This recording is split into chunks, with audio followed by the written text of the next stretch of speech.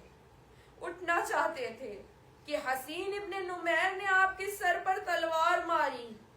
آپ نڈھال ہو کر منہ کے بل زمین پر آئے. آواز دی السلام علیکہ یا ابا عبداللہ. یہ صدا آئی. مظلوم کربلا حضرت عباس اور حضرت علی اکبر کو ساتھ لیے اپنے حبیب کے جانب پہنچے. دیکھا کہ ضعیف حبیب، میرا ضعیف دوست، اپنی آخری سانسیں لے رہا ہے.